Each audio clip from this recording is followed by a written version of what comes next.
अब देखिए हमारा जो क्वेश्चन नंबर सेकंड है ना, वो वेरी वेरी वेरी वेरी यानी उसके कितने भी वेरी लगाओ तो भी कम करेंगे, वो वेरी इंपॉर्टेंट क्वेश्चन है। ये लगातार 2022, 23, 24, 25 इन 4 साल में तो कंटिन्यू पूछा जा रहा है। इससे पहले भी 2019 में ऐसे कुछ पूछा गया है, यानी कि ये बहुत ही इंपॉर्टेंट क्वेश्चन है। तो आप इसको छोड़ के मत जाना, हो सकता है इस बार भी 2026 में भी क्वेश्चन पूछ लिया जाए, तो आपको भी इस क्वेश्चन को ध्यान से पढ़ना है। अब कई बच्चे इसमें क्या करेंगे, सोचेंगे भाई हमें तो 2 समीकरणों को सोल्व करना सिखाएंगे, इसमें तो 3 समीकरण दिए, लेकिन ये वाला कब करना है, बाद में करना। जब अपन x का y का दोनों का मान निकालेंगे तो हमें x जगह x रख देना, y जगह y का रख देना, तो अपन m का मान निकाल सकते हैं, कुछ भी भेद नहीं। तो चलिए अपन इसको सॉल्व करते हैं। सबसे पहले अपन क्या करते हैं, जो भी हमारे समीकरण है उनको नाम दे दो। तो लिखेंगे 2x + 3y बराबर 11, ये होगी समीकरण नंबर 1। ऐसे दूसरी वाली क्या है, 2x - 4y बराबर -24, ये होगी समीकरण नंबर। अब हम क्या करते हैं अगले स्टेप में, क्या करते हैं, समीकरण 1 से हम किसका मान निकालेंगे, x का। तो हम लिखेंगे समीकरण 1 से, एक क्या है 2x + 3y बराबर में 11। अब हमें क्या करना है, 3y को उधर लेके चले जाना है। तो 2x बराबर हो जाएगा 11, तो है देखो 3y हो जाएगा माइनस का, क्यों, क्योंकि पक्षांतर करें तो प्लस वाला माइनस का, माइनस वाला प्लस का। अब x का मान निकालेंगे तो 2 इसके गुणा में ना, तो पक्षांतर होगा तो आ जाएगा भाग में। इतना तो हमने कर लिया, जो भी आता है उसको नाम दे देते हैं समीकरण नंबर 3। अब हमें क्या करना है, जो भी x का मान है उसको समीकरण किसमें देना है, 2 में। तो हम लिखेंगे x का मान समीकरण 2 में रखने पर, देखिए x का मान समीकरण 2 में रख दो, तो 2 तो है यहाँ पे पहले से ही। अब सीधे तो क्या रखना है अपन को, 11 - 3y बटे 2 बराबर, एक सेकंड अपन ने कुछ गड़बड़ करी क्या, एक सेकंड, y कैसे बराबर कैसे आ गया, -4y इधर बराबर -24। एक बार फिर से चेक करना, 2 तो है, अब सीधे तो हमें रखना है 11 - 3y बटे 2 और फिर आगे -4y बराबर -24। अब इसको सोल्व करो। सबसे पहले इस 2 को गुणा करो, इन दोनों से 2 को किया तो 11 2 22 -3 दूनी 6y बटे में 2 है, इधर -4y बराबर -24। अब हमें पता है कि ये डायरेक्ट से गुणा हो जाएगा तो क्या बन जाएगा, 22 - 6y और ये हो गया -4 दूनी 8y बटे में 2 बराबर -24।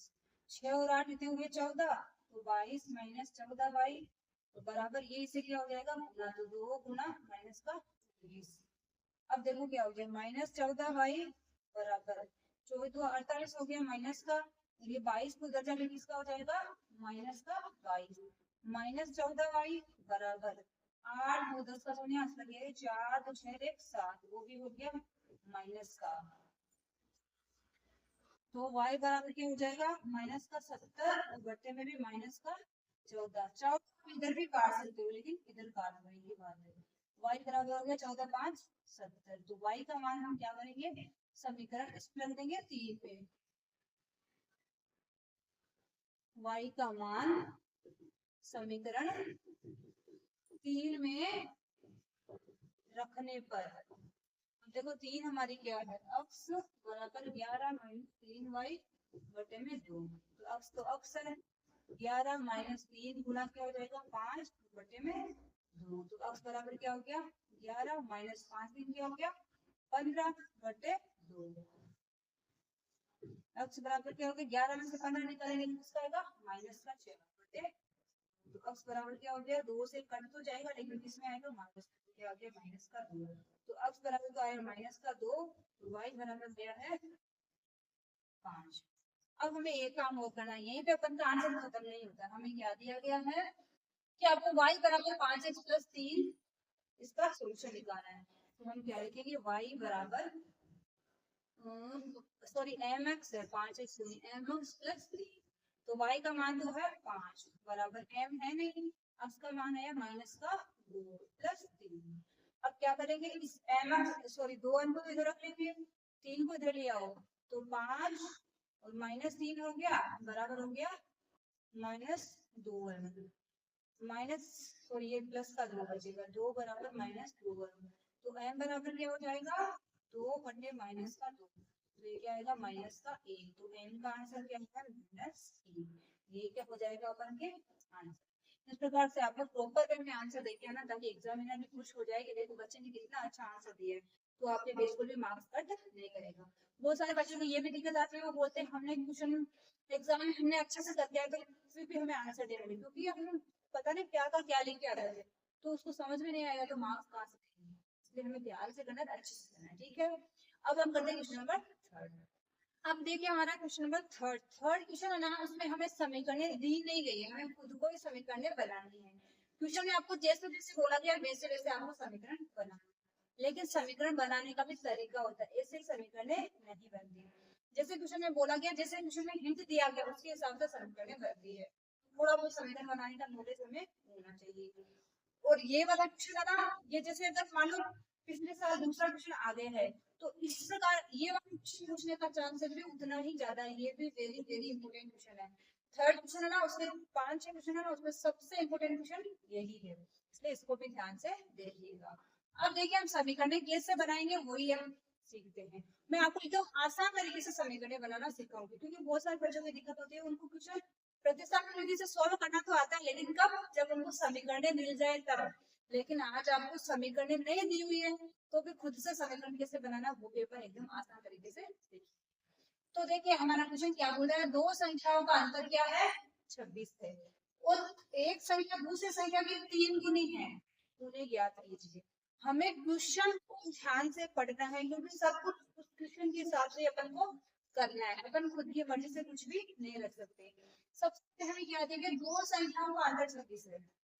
अब भाई दो संख्याओं का अंतर है, इसका मतलब एक तो बड़ी होगी जब भी तो अंतर इतना आया है ना, एक छोटी एक बड़ी जब भी तो अंतर 26 आया है। तो हम क्या मानेंगे, बड़ी संख्या को क्या मानेंगे x, और छोटी संख्या को y। एक संख्या को x मानना है, एक को y मानना है, तो दोनों में अगर अंतर आया है, इसका मतलब एक बड़ी है एक छोटी, जब भी तो अंतर आया है, तो हम लिखेंगे माना कि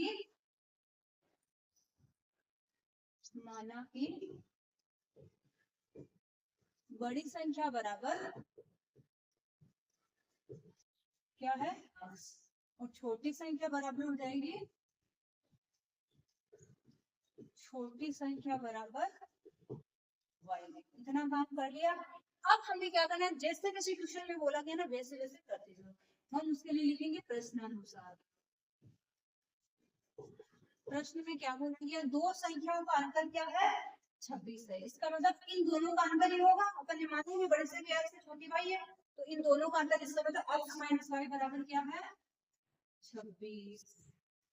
ये निकल के आ गई हमारे पास समीकरण नंबर 1। मैंने क्या बोला था, जैसे जैसे क्वेश्चन में दिया है उसके हिसाब से करके आपको आपकी समीकरण मिल जाएगी। इसको नाम दे दिया समीकरण नंबर 1। ओके, अब आगे क्या दे रहा है, एक संख्या दूसरी संख्या की 3 गुनी है। इसको थोड़ा ध्यान से समझना, एक संख्या दूसरी संख्या की 3 गुनी है, इसका मतलब बड़ी वाली होगी 3 गुनी, तो छोटी वाली 3 गुनी थोड़ी हो सकती है। अगर 3 गुनी इसका मतलब बड़ी वाली होगी, और अपन को दोनों को बराबर करना है। भाई आप चाहते हो कि छोटी वाली को और बड़ी वाली को मैं दोनों को बराबर कर दूं, तो आपको 3 गुना किसको करना पड़ेगा, बड़ी वाली को 3 गुना करोगे या छोटी वाली को 3 गुना करोगे। मुझे कमेंट करके बताना कि अगर एक संख्या दूसरी संख्या से 3 गुनी है, मतलब एक जो संख्या है, दो संख्या उनमें एक 3 गुनी है, तो आप क्या करोगे, दोनों को बराबर करने के लिए जो 3 गुनी है उसको 3 से गुणा करोगे, या फिर जो छोटी है उसको। तो अपन क्या करते हैं, जो ऑलरेडी 3 गुना है उसको 3 से गुणा नहीं करेंगे, बराबर करने के लिए हम क्या करेंगे, जो 3 से गुणा नहीं है ना, जो एक दूसरी संख्या है ना, उसने बोला है कि दूसरी संख्या की 3 गुनी है, तो दूसरी संख्या को 3 से गुणा कर देंगे, तो दोनों क्या हो जाएंगी, इक्वल हो जाएगी। तो मैं आपको करके बताऊंगी तो आपको अच्छे से समझ में आएगा। अब हमें क्या बोल रहा है, एक संख्या दूसरी संख्या की 3 गुनी, इसका मतलब बड़ी वाली संख्या है 3 गुनी, तो ये बड़ी वाली संख्या तो ऑलरेडी 3 गुनी है, तो हम 3 गुना किसको कर देंगे, छोटी वाली संख्या को 3 से गुणा करके ये दोनों क्या हो जाएगी, बराबर। कैसे बराबर, अभी पहले ये 3 गुनी थी, ये तो ऑलरेडी 3 गुनी है, मुझे क्या दोनों को बराबर करना है। भाई ये इसकी 3 गुनी है, मैं ये बोलूं ये तो 9 है ये 3 है, अब ये दोनों बराबर क्या नहीं है, मुझे इसको इसके बराबर करना है, इसका मतलब ये तो 3 गुना है इसकी, 3 9 होता है, 3 गुना मुझे बराबर करना है, तो इसको तो 3 से गुणा करूंगी जब तो बराबर होगा ना। सेम ही ये वाली बात है, तो मैंने इसको 3 से गुणा किया, फिर क्या कर दी 3y। ये बदली हमारे पास में समीकरण नंबर 2। अब अगले स्टेप पे अपन क्या करते हैं, समीकरण आ गए, उनका नामकरण हो गया, उसके बाद हम क्या करते हैं, किसी भी समीकरण से अपन x या y का मान निकालते हैं। लेकिन इससे हमारे पास में एक और अच्छी बात क्या है, इसमें हमारे पास में ऑलरेडी x या y कुछ भी आप देख लेना, x का मान ऑलरेडी अपन को निकला हुआ ही मिल गया है। तो अपन डायरेक्ट क्या करेंगे, उस x का मान डायरेक्ट समीकरण 1 में रख देंगे। देखिए यहाँ पे x बराबर 3 आ रहा है, इसका मतलब x का मान 3 है, पर समीकरण 1 में रख देंगे। तो हम लिखेंगे x का मान समीकरण 1 में रखने पर, अब देखो समीकरण 1 क्या है, x माइनस वाई बराबर 26। x का मान क्या है, 3y माइनस वाई बराबर 26। 2y बराबर क्या हो गया 26, y बराबर क्या हो गया 26/2 यानी क्या आ गया 13। तो y का मान तो आ गया 13, y बराबर 13। अब इस y का मान जो भी आया उसको समीकरण 2 में रख दो। हम क्या लिखेंगे, y का मान समीकरण 2 में रखने पर, देखो 2 हमारे पास में क्या है, x बराबर 3y, तो x बराबर अपने आप डायरेक्ट 3 गुणा 13, तो x बराबर कितना हो गया 13 3 39। अब हमारे पास में एक संख्या, तो पहली संख्या यानी बड़ी संख्या कौन सी आ गई 39, जो अपन x माना था बड़ी संख्या, तो हम लिखेंगे एक संख्या बराबर 39 और दूसरी संख्या बराबर क्या है 13। इस प्रकार से आप देख लो, भाई पहली वाली संख्या 13 है, ये इसी 3 गुणे 39 हो गया, दोनों को बराबर करना है तो इसको 3 से बराबर, तो कैसे घुमा के देख लो, आपको खुद ब खुद आंसर मिल जाएगा। तो मैंने बड़े आसान तरीके से समीकरण खुद से बना के पहले क्वेश्चन को सोल्व कर लिया है। अब हम करते हैं दूसरे क्वेश्चन का सेकंड। अब देखिए सेकंड क्वेश्चन में हमें क्या दिया गया है, दो समपूरक कोण है ना, उसमें से एक कोण ना बड़ा, वो छोटे कोण से 18 डिग्री ज्यादा है, तो उन कोणों का मान हमें निकालना है। तो हमें क्या पता होना चाहिए कि दो समपूरक कोण होते हैं ना, उनका योग कितना होता है 180 डिग्री, यानी कि अगर एक 90 है तो दूसरा कितना होगा 90, दोनों का टोटल क्या होता है 180। अगर एक 60 है तो दूसरा वाला कितना होगा 120, तो होगा 180, यानी इन दोनों का टोटल है ना वो कितना होता है 180 डिग्री। तो हमें वही निकालना है, हमारे दोनों समपूरक कोण ना वो कितने कितने डिग्री के आएंगे। अब हमें क्वेश्चन में हिंट तो दिया है कि हमें क्या दिया गया है कि छोटा कोण बड़ा कोण है ना वो छोटे कोण से कितना ज्यादा है 18 डिग्री ज्यादा है। तो इसे क्या आधार पे अपन क्वेश्चन को सोल्व करेंगे। देखो हमें पता है दो समपूरक का योग कितना होता है 180 डिग्री। तो सबसे पहले हम क्या मानेंगे, माना कि बड़ा कोण जो क्या है बराबर x और छोटा कोण जो क्या है y। इतना काम तो कर लिया, बड़ा कोण छोटा। अब हमें क्वेश्चन में जैसे दिया है वैसे लिखना है, तो इसका मतलब प्रश्नानुसार लिखना पड़ेगा। देखो प्रश्नानुसार क्या बोल रहा है हमें, बड़ा कोण छोटे कोण से 18 डिग्री अधिक है, यानी कि जो अक्ष है ना वो इस y से 18 ऑलरेडी ज्यादा है, और अगर मुझे इन दोनों को बराबर करना है तो मुझे क्या करना पड़ेगा, अक्ष में जोड़ना है कि y में जोड़ना है, y में जोड़ना है। इस प्रकार प्रश्नों को आपको क्या करना है, अगर कोई चीज पहले से ज्यादा है और आपको उन दोनों को दो चीजों को बराबर करना है तो आपको जो पहले से ज्यादा ना उसमें एड या मल्टीप्लाई नहीं करना है, जो पहले से कम है ना उसमें उतना जोड़ोगे और उससे उतना जितना गुना कम है उतने से गुना करोगे तो ही दोनों बराबर होंगे। इसमें x तो यानी बड़ा वाला तो पहले से ज्यादा है तो हमें छोटा वाला यानी y में जोड़ना है। तो हम लिखेंगे x बराबर y प्लस हरा, तो ये दोनों क्या होंगे x और y दोनों क्या होंगे इस प्रकार से बराबर। ये आगे हमारे समीकरण नंबर 3। और हमें देखो प्रश्न में क्या दिया गया है, दो समपूरक कोण, तो हमें पता दो समपूरक कोणों का योग कितना होता है 180 डिग्री। तो एक हमारा कोण क्या है x है और एक y है, तो दोनों का टोटल क्या हो जाएगा, हम इससे बना लेंगे समीकरण 2, x प्लस y बराबर 180 डिग्री। ये मान लो आगे समीकरण नंबर 2। अब हमें क्या करना है, हमारे पास में ऑलरेडी x का मान निकला हुआ समीकरण 1 से, तो हम x का मान डायरेक्ट समीकरण 2 में रख देंगे। हम लिखेंगे x का मान समीकरण 2 में रखने पर, दो देखो क्या है x प्लस y बराबर 180 डिग्री, x देखो हमें रखना है y प्लस 18 प्लस वाई बराबर 180 डिग्री। वाई वाई हो गया 2y बराबर 180 में से 18 को क्या करना पड़ेगा, घटाना, क्योंकि माइनस का हो जाएगा ना। तो y बराबर क्या हो गया, 10 में से 8 निकाला तो 2, यहाँ पर 7 में से 1 गया तो 6, ये 1 बटे में 2 कट जाएगा तो आएगा 8 दूनी 16 और 2 एकम 2, यानी y बराबर क्या आ गया 81 डिग्री। अब इस y का मान आपको रख देना समीकरण नंबर 1 में, तो y का मान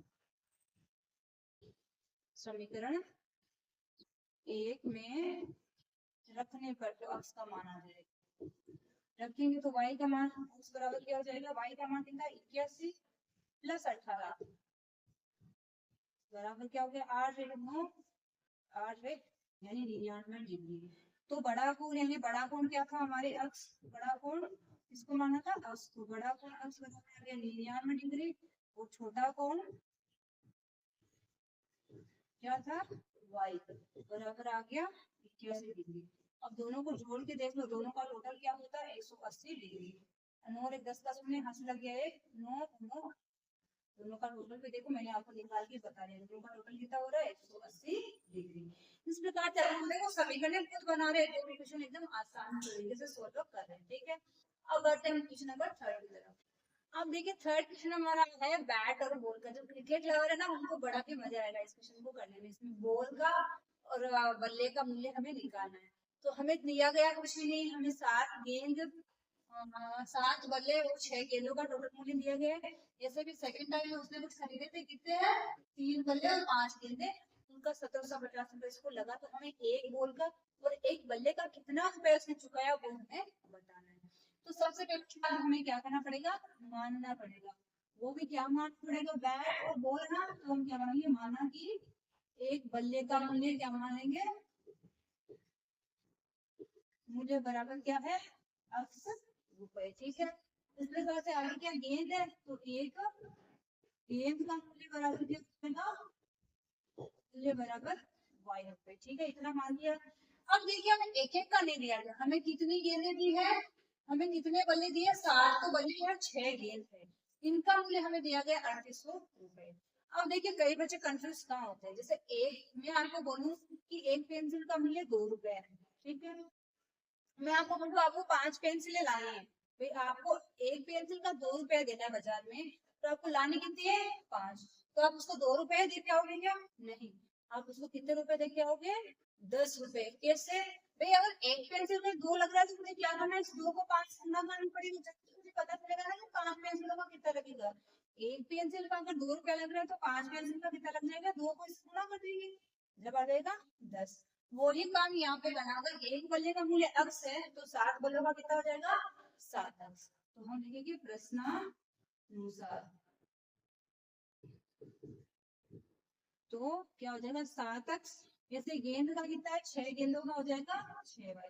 अब हमारे पास x y का वैल्यू अभी है नहीं, जो भी आएगा उसको अगर आप 6 से 7 से गुणा करोगे तो गेंदों का और बल्लों का मूल्य आ जाएगा। अभी हमारे पास x y का वैल्यू है नहीं, हम जस्ट क्या कर रहे हैं कि जो भी वैल्यू आएगा y का यानी गेंद का मूल्य जो भी आएगा तो आप 6 से गुणा करोगे और बल्ले का मूल्य जो भी आएगा उसको 7 से गुणा करोगे और दोनों को जोड़ोगे तो कितना आएगा 3800 रुपया। ये बात अपन लिख रहे हैं, बराबर कितना है 3800। ये आ गई हमारे समीकरण नंबर 1। ऐसे हमें सेकंड बार में और क्या बोला गया, फिर उसने क्या खरीदा 3 बल्ले यानी 3 प्लस गेंदे कितनी है 5, तो 5 वाली बराबर कितना 1750। ये हो गया समीकरण नंबर 2। अब हम क्या करते हैं अगले स्टेप पे, समीकरण 1 से x का मान निकाल लेते हैं। तो हम लिखेंगे समीकरण 1 से, देखो 1 क्या है 7x प्लस 6y बराबर 3800।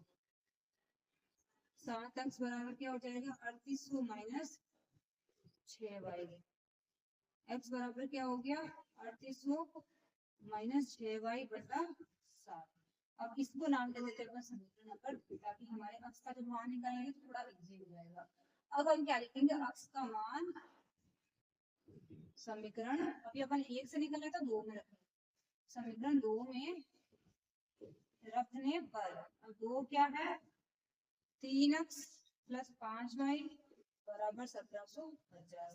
अपन इधर रखते हैं तो देखिएगा नहीं शायद, 3 के गुणा में रखो, 3 तो इधर है 3800 माइनस 6y बटे में क्या है 7 प्लस 5y बराबर 1750। अब इसको सोल्व कर लो, थोड़ा बड़ा है कैलकुलेशन, इसलिए ध्यान से करना। 3 से दोनों को गुणा कर दो, 0 0 8 24 का 4 हासिल किया 2 3 3 9 2 हासिल वाले किया गया माइनस 18y। और इसको क्या करेंगे, हम डायरेक्ट 7 से को इससे गुणा कर देते हैं, 7 पर लिखिए हो जाएगा 35 तो प्लस 35y और ये इन सब के बटे में आ गया 7 बराबर 1750। अब हम क्या करते हैं, 7 को इससे गुणा कर दो, मेरे पास जो गुणा करना पड़ेगा, तो अपन क्या लेते हैं 11400 माइनस 18y प्लस 35y बराबर 1750 गुना 7।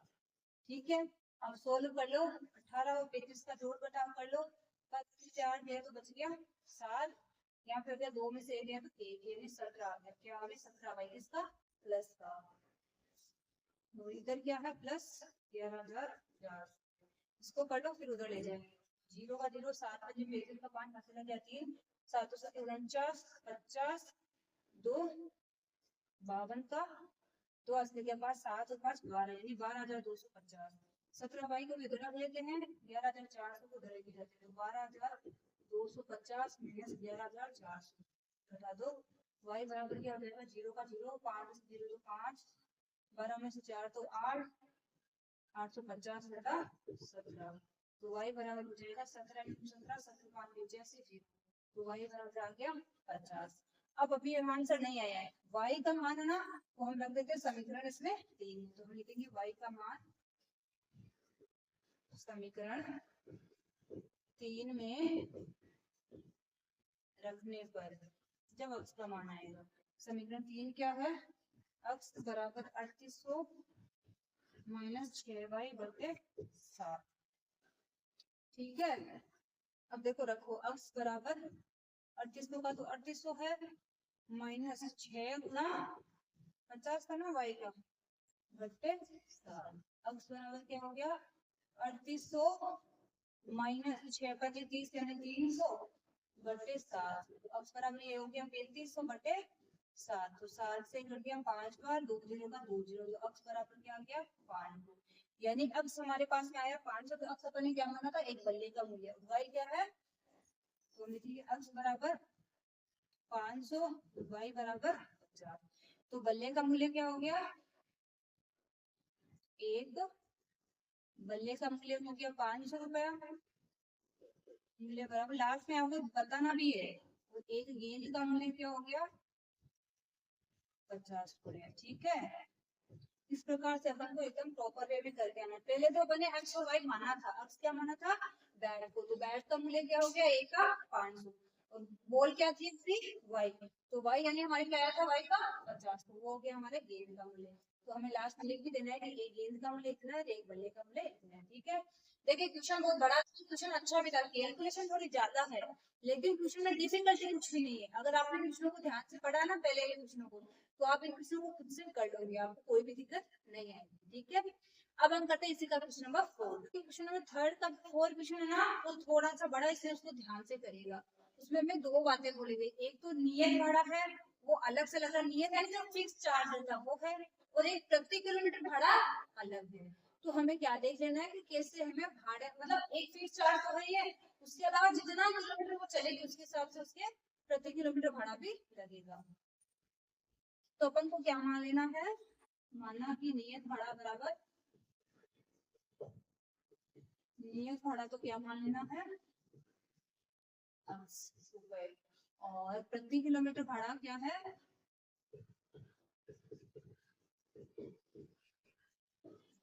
कि हमारा नियत भाड़ा तो क्या है x है, और आगे इसके अलावा प्रति किलोमीटर चलेगी उसका भाड़ा मान लिया है y। अब हमें क्वेश्चन में जैसे जैसे बोला गया ना वैसे वैसे हम करते जाएंगे। क्वेश्चन में देखो क्या बोला गया है, क्वेश्चन में बोल रहा है कि 10 किलोमीटर दूरी के लिए भाड़ा 105 रुपया है, यानी कि वो आगे जितना भी चलेगा उसका भाड़ा कितना है, नियत भाड़ा तो है ही है, और उसके अलावा 10 किलोमीटर की दूरी चलेगा ना उसका नियत भाड़ा, और 10 किलोमीटर दूरी के लिए टोटल भाड़ा कितना है 105 रुपए।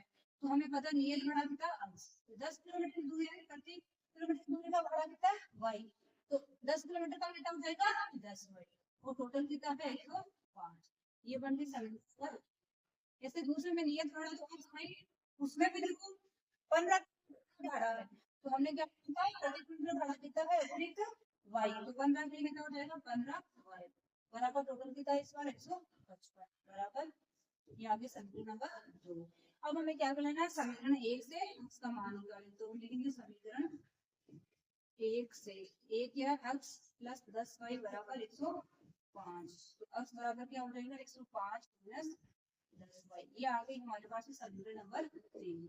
अब हम क्या करेंगे, हमारे पास जो भी x का मान है उसको समीकरण नंबर 2 में रख दीजिए, तो हम लिखेंगे x का मान समीकरण 2 में रखने पर, अब देखो 2 क्या है x प्लस 15y बराबर 155, x की जगह हमें रखना है 105 माइनस 10y, 105 माइनस 10y और आगे क्या है प्लस 15y बराबर 155। 10 और 15 का जोड़ घटा करेंगे तो आ जाएगा 5y, लेकिन इसका प्लस का इधर 155, ये हो जाएगा माइनस का 105, तो 5y बराबर क्या हो गया 50 का, y बराबर हो गया 50 बटे 5 बराबर 10, यानी कि y का मतलब क्या जो हमारा प्रति किलोमीटर भाड़ा है वो आया कितना 10, लेकिन अभी नहीं लिखेंगे, अभी हम y का मान रखेंगे समीकरण नंबर 3 में रख, समीकरण 3 में रखने पर, 3 में क्यों लिखते हैं क्योंकि हमारे पास में आसानी हो जाती है थोड़ी। देखो 3 में क्या होगा डायरेक्ट इसमें रखते हैं x का मान आ जाएगा, हमारे समीकरण 3 के x बराबर 105 माइनस 10y, तो x का तो x 105 का 105 माइनस 10 गुना 10, तो x बराबर क्या देगा 105 माइनस 100, तो x बराबर आ गया 5। अब हमने क्या माना था x क्या माना था नियत भाड़ा, तो नियत भाड़ा x बराबर भाड़ा x बराबर क्या हो गया 5 रुपये, और प्रति किलोमीटर भाड़ा भाड़ा जो क्या था y बराबर कितना आया था 10 रुपये। अब देखो हमें क्या होना गया क्वेश्चन हो रहा है, एक व्यक्ति को 25 किलोमीटर की यात्रा करने के लिए कितना भाड़ा देना होगा। अगर मान लो कोई 25 किलोमीटर की यात्रा करता है तो उसके नियत भाड़ा का कितना लगेगा, तो हम लिखेंगे 25 किलोमीटर की यात्रा के लिए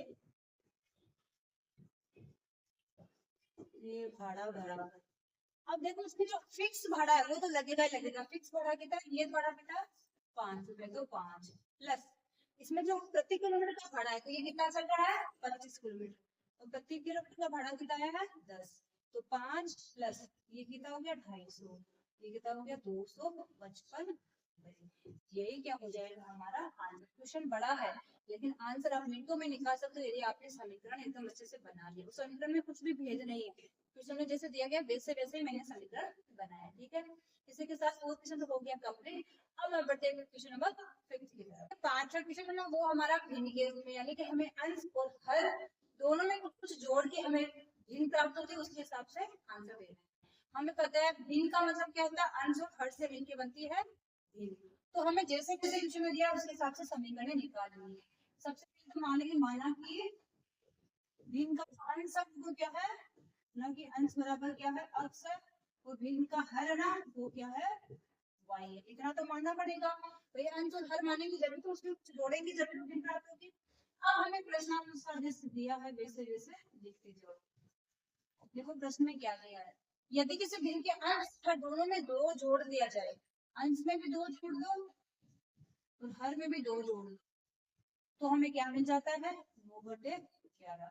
अब इससे आपको क्या करना है एक समीकरण निकालोगे, पहले हम इसका सोल्यूशन कर लेते हैं, नहीं तो अपन क्या करते हैं इसको सोल्व करके एक समीकरण निकाल के नाम ले लेते हैं, फिर दूसरी वाली निकालते हैं। हमें पता है जब भी प्लस माइनस में होता है बराबर में होता है और बराबर का साइन होता है तो वर्ग गुणा 11 से गुणा किया तो 11 है प्लस 11 तो 22, इधर हो गया 9y प्लस 18, ये हो गया 11x, 9y उधर लिया तो माइनस 9y बराबर 18, 22 उधर गया तो माइनस का 22, 11x माइनस 9y बराबर माइनस का 4। ये देखिए आ गई हमारे पास समीकरण नंबर 3। ऐसे अपन दूसरी वाली समीकरण निकालेंगे। दूसरे टाइम में क्या बोला है कंडीशन सेकंड क्या, ये तो फर्स्ट कंडीशन है सेकंड कंडीशन में देखो क्या बोल रहा है। कहते अंश और हर दोनों में 3 जोड़ दिए थे, अंश में भी 3 जोड़ना है और हर में भी 3 जोड़ना है। तो हमें कौन सी मिल जाती है, ये ना 5 तथा 6। 6 को इससे गुणा किया तो 6 प्लस 6 को 3 से किया तो 6 3 18 बराबर 5y प्लस 15। अब कर लो, अब के पास में y को लिया हो 5y बराबर 15 माइनस 18।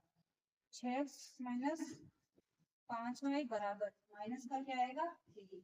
ये हो गया हमारे पास में समीकरण नंबर 2। अब हमें क्या करना है, समीकरण 1 से उसका मान निकाल लेना, समीकरण 2 में रख देना है। तो हम लिखेंगे समीकरण, देखिए अपन ने जो हमें क्वेश्चन में दिया था उसके हिसाब से समीकरण को बनाना है। अब हमें उन समीकरणों से प्रतिस्थापन विधि से हल निकालना है। तो हम लिखेंगे समीकरण 1 से, एक लिखेंगे क्या है 11x माइनस 9y बराबर माइनस का 4। तो हम क्या लिखेंगे 11x बराबर माइनस 4 को है उधर लेके जाओ, 9y हो गया प्लस 9y। x बराबर क्या हो जाएगा माइनस 4 प्लस 9y बटे में 11। ये क्या आ गई हमारे पास में समीकरण नंबर 2। अब हम क्या करेंगे, जो भी x का मान आया उसको समीकरण किसमें रखेंगे 2 में। हम लिखेंगे x का मान समीकरण 2 में रखने पर 2 क्या आई थी हमारे पास में 6x माइनस 5y बराबर माइनस का 3। इसमें x की जगह रखना है ये पूरा, तो 6 का तो 6 माइनस 4 प्लस 9y बटे में 11। और अरे अपन ने गलत रख दिया, ये वाली है ना, नहीं ये सही है, सही है, अपन को यही तो रखना था पूरा, सही है, आगे इसमें रखना है, मैं कंफ्यूज हो गई इसमें। 6 आ गया, अब की जगह ये पूरा रख दिया माइनस 4 प्लस 9y बटे 11। अब आगे से ये वाला माइनस 5y बराबर माइनस 3। ठीक है, अब इस 6 को इसे गुणा कर लो, पहला काम यही है 6 जोड़े 24 लिखेंगे इसका माइनस का, प्लस 9 6 54 y बटे में 11 इधर माइनस 5y बराबर माइनस का 3। अब हमें पता है 11 को डायरेक्ट 5 से गुणा कर देना, तो minus 24 plus 54y minus 11 5 55y और बटे में 11 बराबर माइनस का 3। ये 11 इससे गुणा हो जाएगा, तो माइनस 24 प्लस 54 में 55 को घटाएंगे तो क्या आएगा माइनस का आएगा 1y। तो माइनस y बराबर 11 3 33 माइनस का y को तो इधर ही रख लेंगे, माइनस का y बराबर 33 तो इधर है 24 उधर जाके हो जाएगा प्लस का 24। तो माइनस y बराबर क्या हो गया, माइनस का क्या आ जाएगा 6 और 3 ये 9 माइनस का 9, माइनस से माइनस कैंसिल हो गया तो y बराबर आ गया। अब इस y का मान हम समीकरण 3 में रख देते तो x का मान आ जाएगा। तो हम लिखेंगे y का मान समीकरण 3 में रखने पर, देखो 3 क्या है हमारी x बराबर माइनस 4 प्लस 9y बटे 11। तो x बराबर माइनस 4 प्लस 9 गुणा 9 बटे में 11। तो x बराबर क्या हो गया 9 9 81 माइनस 4 प्लस 81 बटे 11। तो x बराबर क्या हो गया 77 78 79 80 77 आ गया, वो भी किसका प्लस का बटे 11। 11 से कट गया 7 बार, तो x का मान क्या हो गया 7। यानी कि हमारे पास में x बराबर हो गया 7, y बराबर हो गया 9। अब हमें वो भिन्न मिल गई है, भिन्न क्या हो जाएगी क्योंकि अपन ने अंश क्या माना था भिन्न का x, तो x रख दो, हल क्या है y, तो y क्या है 9। तो हमारी भिन्न बन गई 7 बटे 9। अब आज इसमें और चेंज करके देखें, 7 में अब 2 जोड़ दो तो 9 हो जाएगा, और 9 में 2 जोड़ दो तो 11 हो जाएगा, तो भिन्न हो जाएगी 9 बटा 11। जैसे अगर 3 जोड़ोगे तो वो तो हो जाएगा 10 और ये हो जाएगा 18, है ना। और फिर से दोनों बच जाएंगे 2 से, तो वो हो जाएगा 5, ये हो जाएगा, एक सेकेंड इसमें कितना जोड़ेंगे 3 तो 12 हो जाएगा, सॉरी ये 12 हो जाएगा, ये क्या हो जाएगा 10। 10 और 12 दोनों करके क्या हो जाएंगे 5 बटा 6। तो आप वेरिफिकेशन में कर सकते हो। इस प्रकार से अपन इसका भी आंसर निकाल लिया। अब हम करते हैं इसी का एक लास्ट क्वेश्चन, इसी के साथ हमारी प्रश्नावली हो जाती है कंप्लीट। थर्ड क्वेश्चन का जो छठवां क्वेश्चन है ना, वो हमारे आयु पे डिपेंड क्वेश्चन है। हमें क्या दिया गया जेकब और उसका एक पुत्र है, उन दोनों की वर्तमान आयु 5 वर्ष पहले की आयु और 5 वर्ष बाद की आयु, इससे भी एक क्वेश्चन पूरा टिका हुआ है। तो सबसे पहले तो हमें इस प्रकार के क्वेश्चन में क्या मानना है, वर्तमान आयु को मान लेना है। अब एक बात इसमें मैं आपको समझाती हूँ, कई बच्चों को कंफ्यूज होता है। जैसे मान लो मैंने आपको बोला कि आज प्रेजेंट में आप 5 साल के हो, तो आज के 5 साल बाद आप कितने साल के हो जाओगे? फिर 5 साल के हो, और 5 साल के बाद आप कितने हो गए? 10 साल के। तो आपने 5 में 5 जोड़ा कि घटाया? जोड़ा ना। तो हमें जब भी 5 वर्ष बाद की बात आए तो हमारे जितनी वर्तमान आयु है उसमें 5 जोड़ देना है। बाद की बात आए जब, ऐसे ही अगर आपको बोला कि 5 वर्ष पूर्व, पूर्व का मतलब अब अभी जितने होंगे उससे 5 साल पहले, तो अभी 5 साल पहले तो छोटे होंगे ना कि बड़े होंगे। तो अभी प्रेजेंट में आपकी आयु जितनी है उसमें से कितना कम कर देना है? जितने साल बोला गया, मैं 5 का तो नाम ले रही हूँ, आपको पूछेंगे जितने साल का बोला उतने साल कम कर दे। कम कर दिया, फिर तो है क्या, उसके हिसाब से जैसे क्वेश्चन में दिया वैसे आंसर निकालो। सबसे पहला काम तुमसे क्या करना है, बोला गया 5 वर्ष बाद जेकब की आयु उसके पुत्र की आयु से 3 गुनी हो जाएगी। 5 वर्ष पूर्व जेकब की आयु उसके पुत्र की आयु की 7 गुनी जेकब की वर्तमान आयु क्या है? हमारे पास में कुछ भी नहीं है, केवल थोड़ा थोड़ा संकेत है। तो हम क्या मानेंगे, माना कि जेकब की वर्तमान आयु कितनी है? 10 वर्ष मान लो, और उसके पुत्र की आयु कितनी हो जाएगी? पुत्र की वर्तमान आयु हो जाएगी 22 वर्ष। अब हमें क्वेश्चन में क्या दिया गया प्रश्न अनुसार, और प्रश्न में भी दो कंडीशन दी है। एक में तो क्या है 5 वर्ष पूर्व, तो हम लिखेंगे कंडीशन शर्त एक के अनुसार। देखो क्या है शर्त एक, क्या है 5 वर्ष बाद है, सॉरी मेरी शर्त 5 वर्ष बाद, ठीक है ना। तो हमें दिया गया 5 वर्ष बाद पहले सर। तो देखो 5 वर्ष बाद उनकी वर्तमान आयु क्या, जेकब की आयु क्या है अब, उसमें 5 साल हो जाएंगे। इसी प्रकार उसके पुत्र की भी आयु 5 साल बाद, भाई पुत्र है वो भी तो बढ़ेगा ना। जैसे पिता आज की डेट में 50 साल का है, 5 साल बाद में 55 साल का हो गया। पुत्र आज के साल में 20 साल का है, तो 5 साल बाद में वो भी तो 25 साल का होगा ना। तो पुत्र वाले में भी 5 जोड़ देना है, जोड़ दिया। अब में देखो क्या बोला गया है, 5 वर्ष बाद जेकब की जो आयु है ना वो उसके पुत्र की आयु से 3 गुनी है। इसकी जो 5 साल बाद में वर्तमान आयु है ना, इस वर्तमान आयु में 5 साल बाद यानी 5 जोड़ने के बाद में तो भी उसकी आयु उसके पुत्र की आयु से 3 गुनी है। तो मुझे इन दोनों को बराबर करना है, तो मैं जेकब वाले को 3 से गुणा करूंगी या पुत्र वाले को? पुत्र वाले को। तो मैं इस 3 से इससे गुणा कर दूंगी, इन दोनों को कर दूंगी बराबर। ये हो गया x प्लस 5, इधर हो गया 3y प्लस 15। अब इसे निकालना, x माइनस 3y बराबर 15 माइनस 5, x माइनस 3y बराबर 10। ये आगे समीकरण नंबर 1। ऐसे दूसरे वाले शर्त के अनुसार निकालो। शर्त 2 हमारी क्या है, 5 वर्ष पूर्व। अब देखो 5 वर्ष पूर्व, इसका मतलब जो भी उनकी वर्तमान आयु उसमें से 5 कम करना ही पड़ेगा। तो हमारे पास में हमें पता है वर्तमान आयु क्या, अब इसमें से 5 कम कर दो। इसी प्रकार पुत्र वाले में से 5 कम कर दो। अब देखो 5 वर्ष पूर्व जेकब की आयु ना उसके पुत्र की आयु के 7 गुनी थी। 5 साल पहले ना, सॉरी हाँ 5 साल पहले उसके पुत्र की आयु की 7 गुनी है।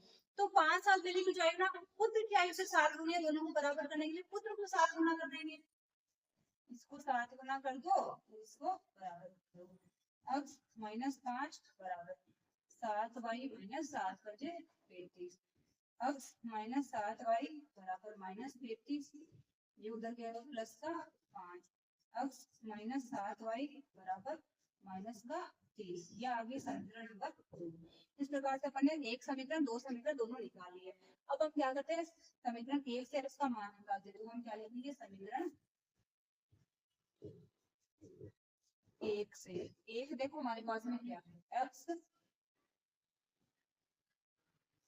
x माइनस 3y बराबर 10। तो x बराबर क्या हो जाएगा, 10 माइनस 3y, सॉरी माइनस ना प्लस का हो गया, और ये बन गई हमारे पास में समीकरण नंबर 1। इसको नाम दे देंगे समीकरण नंबर 3। अब जो x का मान है ना उसको समीकरण 2 में रखेंगे। तो हम लिखेंगे x का मान समीकरण 2 में रखने पर, समीकरण 2 देखो क्या है, x माइनस 7y बराबर माइनस 30। तो x की जगह पूरा ये रहना है 10 प्लस 3y माइनस 7y बराबर माइनस का 30। जोड़ लो बता लो, माइनस का 4y आएगा बराबर माइनस 30, तो ये भी उधर जाके क्या हो गया माइनस 10। y बराबर क्या हो गया, ये दोनों चूंकि माइनस से 40 और बटा माइनस का 4, हो गया y बराबर आ गया 4 से ये 10y, यानी कि y का मान आया 10। इस y के मान को अपन समीकरण 3 में रख देते हैं, तो ये y का मान समीकरण 3 में रखने पर, मैंने आपको बता दिया 3 में इसलिए रखते ताकि अपन आंसर आसानी से निकाल सकते। 3 क्या है, x बराबर 10 प्लस 3y, तो x तो आ जाएगा डायरेक्ट 10 प्लस 3 गुना 10, तो x बराबर हो गया 10 प्लस 3 गुना 10 क्या हो गया 30, तो x बराबर हो गया 40। इसका मतलब x अपन ने क्या माना था, देखो किसकी आयु है, जेकब की, तो x यानी कितना आ गया 40, y बराबर आ गया y 10 से आया था क्या 10। अब हम लिखेंगे जेकब की वर्तमान आयु, क्योंकि x किसकी है, जेकब की, बराबर कितनी है 40 वर्ष, और उसके पुत्र की वर्तमान आयु कितनी है 10 वर्ष। अब जैसे क्वेश्चन में बोला गया वैसे करके भी देख लो, अब 40 के अंदर 5 जोड़ोगे तो कितना हो जाएगा 45, और ऐसे पुत्र की भी तो 10 साल 5 साल बाद कितनी होगी, 5 बड़ा दोगे तो कितनी होगी 15। अब ये क्या बोला 3 गुनी है, तो ये है ना हम लोग 3 गुनी, इसको 3 से गुना करोगे तो ये भी 45 हो जाएगी, बराबर हो जाएगी। इस प्रकार से अपन चेक भी कर सकते हैं। सो आई होप आप सब लोगों ने इन क्वेश्चन को बहुत ही आसान तरीके से समझा होगा, क्योंकि हर बार ये जरूरी नहीं है कि आपको समीकरण ही दी जाए, कई बार क्या दिया जाता है समीकरण भी खुद से बनानी पड़ जाती है क्वेश्चनों को, इनको भी आपको छोड़ना नहीं है। समीकरण बनाने तो कितने आसान तरीके से अपन ने समीकरण बनाना सीखा है, तो आपको समीकरण बनानी हो या बनी हुई दी हो, क्वेश्चन को छोड़ के नहीं आना है, एकदम आसान तरीके से क्वेश्चन को अपन ने सोल्व करके सीख लिया है। अब आप मुझे कमेंट करके बता दीजिएगा कि आपको सबसे अच्छा और सबसे इजी क्वेश्चन कौन सा लगा है। ये जेकब वाला क्वेश्चन तो बहुत ही आसान, हाई वाले प्रश्न होते हैं ना, इनमें बड़ा ही मजा आता है सोल्व करने, ठीक है ना। तो आप लोग मुझे कमेंट करके जरूर बताइएगा। अगर क्लास अच्छी लग रही है तो क्लास को प्यारा सा लाइक कर दीजिए, क्लास रिलेटेड एक कमेंट भी कर दीजिए, और चैनल पे नया है तो चैनल को सब्सक्राइब कर लीजिए, और अपने दोस्तों के साथ क्लास को शेयर करना बिल्कुल भी मत भूलिए। अब हम मिलते हैं एक और नए वीडियो में, तब तक के लिए बाय।